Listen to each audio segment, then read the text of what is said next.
বিসমিল্লাহির রহমানির রহিম। আসসালামু আলাইকুম ওয়া রাহমাতুল্লাহ।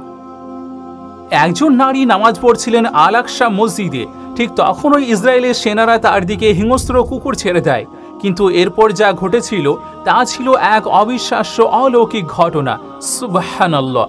ইসরায়েলের সেনারাও স্তব্ধ হয়ে যায়। কিভাবে একজন মানুষের ঈমান সবকিছু বদলে দিতে পারে, যা তাদের কল্পনারও বাইরে ছিল। এমনকি সেই নারীর প্রতিক্রিয়া লক্ষ লক্ষ মানুষকে অভিভূত করে তোলে। সেই সঙ্গে এই ভিডিওটি এমন একটি ভিডিও যেটি আপনার ঈমানকে মজবুত করে দেবে ইনশাআল্লাহ। সেই জন্য ভিডিওটিকে শেষ পর্যন্ত অবশ্যই দেখবেন। আর এই ভিডিওটিকে যতজন মুসলিম দেখছেন তারা প্রত্যেকে লাইক করবেন আর চ্যানেলটিও সাবস্ক্রাইব করে নেবেন এমন খুব সুন্দর ঈমান তাজা করা ভিডিও আরও দেখার জন্য। তাহলে চলুন এগিয়ে যাই সামনের দিকে। জেরুজালেমের হৃদয়ে তার পুরানো গলি আর ইতিহাস ভরা পাথরের মাঝখানে জন্ম নিয়েছে অনেক কাহিনী। তারও একটি কাহিনী এক নারীর, যার নাম ছিল আমিনা। তিনি ছিলেন এক পরেজগার আল্লাহভীরু নারী, যার হৃদয় ভরেছিল আল আকসা মসজিদের প্রতি গভীর ভালোবাসায়। অনেক বছর ধরে তার একটাই স্বপ্ন ছিল যে এই পবিত্র স্থানে একবার নামাজ আদায় করবেই। কিন্তু দখলদার বাহিনীর কারণে এই স্বপ্নটা যেন দূর থেকে আরও দূরে সরে যাচ্ছিল, বিশেষ করে নারীদের জন্য, যাদের নানান অজুহাতে বারবার প্রবেশে বাধা দেওয়া হতো। তারপর এলো সেই অলৌকিক সকাল, যেদিন আল্লাহর রহমত যেন আকাশ থেকে নেমে এলো। এক ভোরবেলা ফজরের আজানের আগে আমিনা জেগে ওঠেন। তিনি ওযু করেন এবং রওনা হন আল আকসা মসজিদের দিকে। তখনও আকাশ অন্ধকার, ঠান্ডা বাতাস মুখে স্পর্শ করছিল, কিন্তু তার হৃদয় জ্বলছিল ঈমানের উষ্ণতায়। যখন তিনি মসজিদের মূল ফটকে পৌঁছান তখন সেখানে ছিল দখলদার সেনারা। প্রতিবারের মতোই নারীদের প্রবেশে বাধা দেওয়া হচ্ছিল। আমিনা একজন সৈন্যের কাছে ধীরে ও বিনয়ের সাথে বললেন, অনুগ্রহ করে কিছু সময়ের জন্য আমাকে নামাজ পড়তে দিন, আমি নামাজ পড়ে সেখানে চলে যাব। কিন্তু সেই সৈন্য তাকে অবজ্ঞার দৃষ্টিতে দেখে কঠোরভাবে উত্তর দিল, না না, বাড়ি ফিরে যাও। তবুও আমিনা হাল ছেড়ে দেননি। আমিনা জানতেন যে আল আকসা অনেক বিস্তৃত, এমন কিছু কোণা ঘেঁষা জায়গা আছে যা হয়তো সৈন্যদের তীক্ষ্ণ নজর এড়িয়ে যেতে পারে। চুপি চুপি নিঃশব্দে তিনি এগিয়ে গেলেন এবং মসজিদের এক নির্জন পূর্ব কোণায় পৌঁছালেন। সেখানে দাঁড়িয়ে তিনি নামাজের প্রস্তুতি নিতে শুরু করলেন। মনে হচ্ছিল যেন ফেরেশতারা তাকে ঘিরে রেখেছে। তিনি তাকবীরে হাত উঠালেন এবং গভীর এক একাগ্রতা ও বিনয় নিয়ে নামাজ শুরু করলেন, যেন পুরো পৃথিবী থেমে গিয়েছে, নিস্তব্ধ হয়ে গিয়েছে। কিন্তু সবকিছু এখনও নিরাপদ ছিল না। হঠাৎ এক খুঁটির আড়াল থেকে এক তরুণ ইসরায়েলের সৈন্য বেরিয়ে এসে রেগে গর্জে উঠল, আমি তো বলেছিলাম এখানে নামাজ পড়া নিষেধ। তারপর সে ওয়াকি টাকি দিয়ে রিপোর্ট করলো, একজন নারী পূর্ব পাশে খুঁটির কাছে নামাজ পড়ছে, সবাই দ্রুত চলে এসো। মাত্র কিছু মুহূর্তের মধ্যে কয়েকজন সৈন্য সেখানে উপস্থিত হলো আর তারা আমিনাকে ব্যঙ্গ করতে লাগলো। একজন বলল, তুই আদেশ অমান্য করেছিস, এখন তোকে এর ফল শিখিয়ে দেব। আরেকজন তার কমান্ডারের দিকে তাকিয়ে বলল, চল ওর উপর বেলজিয়াম ট্রেন ডগ ছেড়ে দিই, তাহলে অন্যরাও শিক্ষা পাবে। সেই প্রশিক্ষিত কুকুরগুলো আনা হলো প্রচণ্ড হিংস্র ভয়ঙ্কর সহিংসতার জন্য। তাদের চোখ যেন আগুনের মতো জ্বলছিল, দাঁত বের করে তারা গর্জার ছিল, একেবারে প্রস্তুত আমিনাকে ছিঁড়ে ফেলার জন্য। কমান্ডার তার আঙ্গুল তুলে নির্দেশ দিল, হামলা করো। ঠিক তখনই আমিনা নামাজ শেষ করলেন, কিন্তু তিনি পালালেন না, বরং তিনি চোখ বন্ধ করলেন, দুই হাত আকাশের দিকে তুললেন আর দোয়া করলেন, হে আল্লাহ, একমাত্র আপনিই আমার ভরসা, আপনি আমার উদ্ধারকারী। আপনার সাহায্যে আমি সংগ্রাম করি, আপনার নামেই আমি দাঁড়াই, আমাকে একা ফেলে যাবেন না। তারপরই ঘটল এক অলৌকিক ঘটনা। সেই কুকুরগুলো যারা মাত্র এক মুহূর্ত আগেও গর্জে উঠছিল, হিংস্র হয়ে ঝাঁপ দিতে যাচ্ছিল, হঠাৎ তারা থেমে গেল। আর তারা এগোলো না, বরং এক এক করে বসে পড়ল, চুপচাপ, একেবারে শান্ত। আর তারপর দেখা গেল এক অবিশ্বাস্য দৃশ্য। কুকুরগুলো আকাশের দিকে তাকিয়ে রইল, যেন তারা কিছু শুনতে পাচ্ছে যা অন্য কেউ শুনতে পাচ্ছে না। তারপর তারা আচরণ করতে শুরু করলো এক অদ্ভুতভাবে।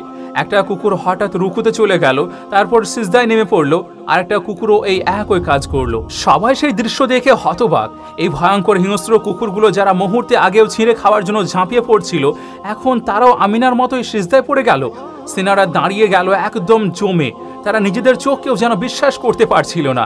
একজন তো আবার ফিসফিস করে বলতে লাগলো, এটা কি কোনো জাদু? আরেকজন ভয়ে বিস্ময়ে কাঁপতে শুরু করলো। কমান্ডার আবার হামলার নির্দেশ দেওয়ার চেষ্টা করলো, কিন্তু এবার কুকুরগুলো আর সে আদেশ মানল না, বরং যখন সৈন্যরা আমিনার দিকে এগোতে চাইল তখন কুকুরগুলোই তাদের দিকে ঘুরে দাঁড়ালো, গর্জে উঠল, হিংস্রভাবে তাদের দিকে ধেয়ে গেল আর তাদেরকে তাড়িয়ে দিল। এই যেন এক ভয়ঙ্কর অথচ অবিশ্বাস্য দৃশ্য সামনে এলো, কেননা যেই বেলজিয়াম কুকুরগুলো আমিনার উপর লেলিয়ে দেওয়া হয়েছিল তারা এখন উল্টো দখলদার সেনাদের ধাওয়া করছিল। পুরো শহরে বিশৃঙ্খলা ছড়িয়ে পড়ল, সেনারা আতঙ্কে দৌড়াতে লাগলো, কুকুরগুলো তাদের পিছনে হিংস্রভাবে তাড়া করছিল। কেউ কেউ পড়ে গেল, কেউ কেউ আবার দৌড়ে গিয়ে সেনাবাহিনীর গাড়িতে ওঠার চেষ্টা করলো। মনে হচ্ছিল পালাতে না পারলে জীবন যাবেই।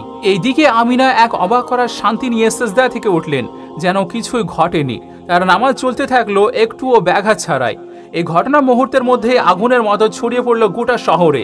মানুষ বিস্ময়ে বলল, একজন নারী নামাজে দাঁড়ালেন আর হিংস্র কুকুরগুলো তার সাথে সাজদায় পড়ে গেল। যারা তাকে ভয় দেখাতে চেয়েছিল, শিক্ষা দিতে চেয়েছিল, বরং তারাই শিক্ষা পেয়ে গেল। এই ঘটনার পর আর কোনো সৈন্য সাহস করেনি আল আকসায় নারী নামাজিদের থামাতে। এমনকি অনেকেই রাতে মসজিদের দিকে যেতে ভয় পেত, ভেবে যে যদি আবার সেই কুকুরগুলো ফিরে আসে। আমিনা শুধু একজন সাধারণ নারী ছিলেন যিনি আল্লাহর ঘরে নামাজ পড়তে চেয়েছিলেন, কিন্তু তার ঈমান তাকে এমন এক শক্তিতে পরিণত করেছিল যে শক্তিকে কোনো অস্ত্র হারাতে পারে না। আমিনা জানতেন যে কেউ আল্লাহর উপর ভরসা রাখে সে আল্লাহকে পায় একজন সহায়ক ও রক্ষাকারী হিসাবে। আর আল্লাহ যখন কিছু করেন তিনি শুধু বলেন হয়ে যা, আর তা হয়ে যায়। এই ঘটনাটি যেন আল আকসা মসজিদের দেওয়ালে অমর এক সাক্ষ্য হয়ে থেকে গেল। এই কাহিনী প্রমাণ করে যে ঈমান শিকলের চেয়েও শক্তিশালী, আর আল্লাহ চাইলে তার সবচেয়ে সাধারণ বান্দার মাধ্যমেও এমন অলৌকিক দেখাতে পারেন যা শক্তিশালীদের স্তব্ধ করে দেয়। এই ঘটনার পর পুরো শহর জুড়ে নেমে এলো এক রহস্যময় নীরবতা। সৈন্যরা ভয়ে পালিয়ে গিয়েছিল, আর যারা একসময় হিংস্র ছিল সেই কুকুরগুলো ফিরে এসেছিল আমিনার পাশে, বিশ্বস্ত প্রহরীর মতো। এরপর আমিনা তার নামাজ শেষ করলেন এবং উঠে দাঁড়ালেন। কুকুরগুলো তাকে ঘিরে দাঁড়িয়ে রইল, যেন তার পরবর্তী নির্দেশের অপেক্ষায় ছিল। তিনি পুরোপুরি বুঝে উঠতে পারছিলেন না ঠিক কি ঘটেছিল, কিন্তু তার হৃদয় যেন ফিস ফিস করে বলেছিল আল্লাহ নিজে আমার পাশে ছিলেন। এরপর তিনি ধীরে ধীরে মসজিদের ফাটকের দিকে হাঁটতে লাগলেন, আর সেই কুকুরগুলো তার পিছনে ছায়ার মতো অনুসরণ করতে লাগলো। যারা দূর থেকে এই ঘটনাটি প্রত্যক্ষ করছিল তারা এগিয়ে এলো, যেন এই আশ্চর্যজনক নারীর কাছ থেকে বরকত পাওয়ার আশায়। একজন বৃদ্ধ আলেম বিস্ময় নিয়ে জিজ্ঞেস করলেন, আপনি কে বোন? কুকুরগুলোর সঙ্গে আপনি এটা কিভাবে করলেন? তিনি নরম স্বরে উত্তর দিলেন, আমি তো একজন দুর্বল বান্দি। আমি আল্লাহর উপর ভরসা রেখেছিলাম আর তিনি আমার সাহায্যকারী ছিলেন। এদিকে কাছের এক সেনা ঘাঁটিতে প্রতিশোধের পরিকল্পনা চলছিল। পরাজিত সৈন্যরা ভয়ে জড়ো হয়ে বসেছিল, অপেক্ষা করছিল নতুন আদেশের। কমান্ডার চিৎকার করে বলল, এই নারী সে জাদু করে, ওকে থামাতে হবে, না হলে সে পুরো জনগণকে আমাদের বিরুদ্ধে দাঁড় করিয়ে দেবে। তারা একজন ছদ্মবেশী সৈন্যকে পাঠালো আমিনার উপর নজর রাখতে। জানা গেল যে তিনি জেরুজালেমের এক সরু গলিতে বাস করেন অসুস্থ স্বামী ও ছোট ছেলেকে নিয়ে। পরিকল্পনা স্পষ্ট ছিল, পরের রাতে অন্ধকারে যখন কেউ টের পাবে না তখন ওই আক্রমণ চালানো হবে। রাত গভীর, আমিনা তখন স্বামীর সেবা করছিলেন। হঠাৎ জানলার ফাঁক দিয়ে তিনি ছায়াময় চলাফেরা লক্ষ্য করলেন। তার হৃদয় দৌড়াতে লাগলো। আমিনা মনে করলেন আল্লাহর সেই অমোঘ বাণী, যে আল্লাহকে ভয় করে আল্লাহ তার জন্য রাস্তা খুলে দেন। সঙ্গে সঙ্গে সে ছুটে গেল ছেলের ঘরে, কাঁপা কাঁপা কণ্ঠে বলল, বাবা সৈন্য এসেছে, দৌড়ে পাশের বাড়িতে চলে যাও। ছেলেটি পালিয়ে গেল। ঠিক তখন ওই দরজায় আছড়ে পড়ল সেনাদের পদধ্বনি। চিৎকার করে উঠল তারা, এই জাদু করে আমিনা কোথায়? কিন্তু আবারও প্রকাশ পেল আল্লাহর অলৌকিক কুদরত, এবার আরো ভয়ঙ্কর রূপে। আমিনা নির্ভয়ে দাঁড়িয়ে বললেন, আমার একমাত্র অপরাধ, আমি আল্লাহর ঘরে নামাজ পড়তে চেয়েছি। কমান্ডার হেসে বলল, আজ তোমার কুকুররাও তোমাকে বাঁচাতে পারবে না। তারা নিয়ে এলো এক খাঁচা ভর্তি হিংস্র ক্ষুধার্ত কুকুরে। এরপর কুকুরগুলোকে মুক্ত করা হলো, কিন্তু তারাও থেমে গেল হঠাৎ এক আশ্চর্য ঘটনায়। কুকুরগুলো শুরু করলো ছন্দময় ঘেউ ঘেউ, যেন তারা আল্লাহর জিকির করছে। এরপর যেন আল্লাহর পক্ষ থেকে প্রতিশোধের আগুনে তারা ঝাঁপিয়ে পড়লো সৈন্যদের উপরেই। একটি কুকুর এমনকি এক সৈন্যের অস্ত্র ছিনিয়ে নেয়। সৈন্যরা আতঙ্কে চিৎকার করে উঠল, এরা কুকুর না, এরা তো আসমানের সৈন্য। চিৎকার শুনে প্রতিবেশীরা লাঠি পাথর হাতে ছুটে এলো। একজন চিৎকার করে বলল, ওকে ছেড়ে দাও, এই বাড়ি এখনই ছেড়ে যাও। সৈন্যরা দৌড়ে পালালো। কুকুরগুলোকে ফেলে রেখে তারা অন্ধকারে হারিয়ে গেল। সেই রাত থেকে আমিনা হয়ে উঠল জেরুজালেমের মানুষদের কাছে সেই নারী যার পাশে কুকুর সাজদায় পড়েছিল। আর তার এই কাহিনী ছড়িয়ে পড়ল বিদ্যুৎ গতিতে। অনেক সৈন্য তখন থেকে যে কোনো পর্দাশীল নারীকে দেখলে কেঁপে উঠত, ও কি আমিনা?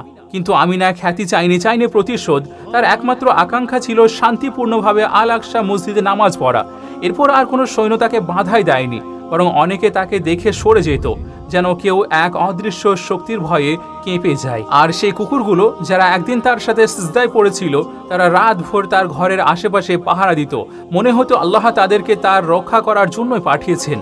আর এরপর থেকে প্রতিদিন ওই আমিনা আল আকসা মসজিদে নামাজ পড়তে যেতেন। সেই সঙ্গে আমিনা দোয়া করতেন যে ইয়া রব্বুল আলামিন, জেরুজালেমকে মুক্ত করো, আর যাদের হৃদয়ে জুলুম আছে তাদের ষড়যন্ত্র যেন তাদের দিকেই ফিরে যায়। এখানে আমিনার কাছে এক সর্বশ্রেষ্ঠ অস্ত্র ছিল, যেটি ছিল ইমানি অস্ত্র। আর যারা আল্লাহর উপর ভরসা রাখে তাদের জন্য আল্লাহ যথেষ্ট হয়ে যায়। আলহামদুলিল্লাহ। সর্বশেষে আল্লাহ তাআলার কাছে দোয়া যে আল্লাহ তাআলা যেন আমাদের সকলকে আমিনার মতো ঈমান তৈরি করার তৌফিক দান করেন। আমিন।